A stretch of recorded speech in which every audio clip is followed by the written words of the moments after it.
Unfortunately, within the Palestinian queer community, there is also internalized oppression.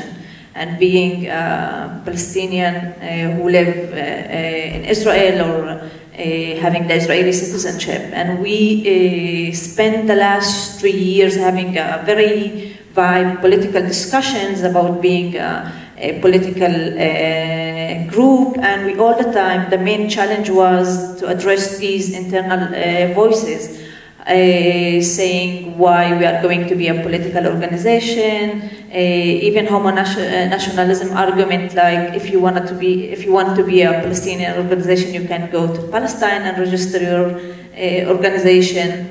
And our main thing is to deal with the internalized oppression and the different voices of what that means to be Palestinian and what that means to be queer. So these two questions is making the struggle or the challenge even more harder. We went in an easy direction and we said we are not a national NGO for LGBTQ Palestinians. We are a group of activists who wanted to change, a group of political queer activists who wanted to change their realities. We are not pretending to represent the LGBTQI, ABC, Palestinian community, but we wanted to lead something more modest, more focused, and it would be even enough diverse and challenging with this small group.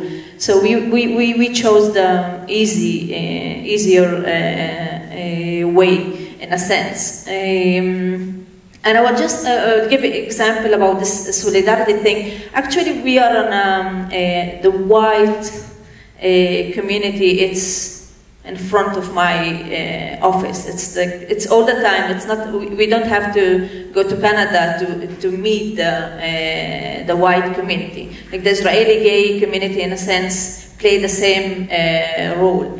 And I don't know if you heard, but last August I have this luck. I'm not in the country in the very critical events. I always abroad. So the last August I was in Norway and was this shooting in a gay youth club.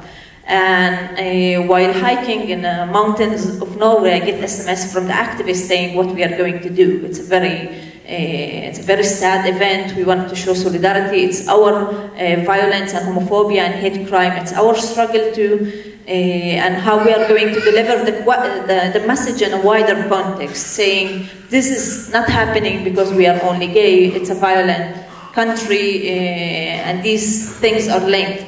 And we went there with flyers and banners. And after the organizers refused to host Palestinian queers from Aswad, the gay Palestinian women group, they refused to host a Palestinian Knesset member for the first time, and brought right-wing political Knesset members to speak about my rights. And then they played the Tikva at the end. So the Tikva is the Israeli nationalist song, which is very Zionist,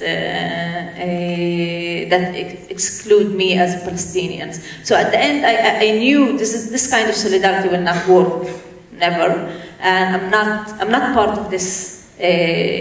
If we want to be sad, we have to be all Israelis, and we all have to relate the song, and we have to play nationalist, very good nationalist in order to be sad. There's no any way to be sad or fight this hate crimes or this violence. So this is one example about this complexity.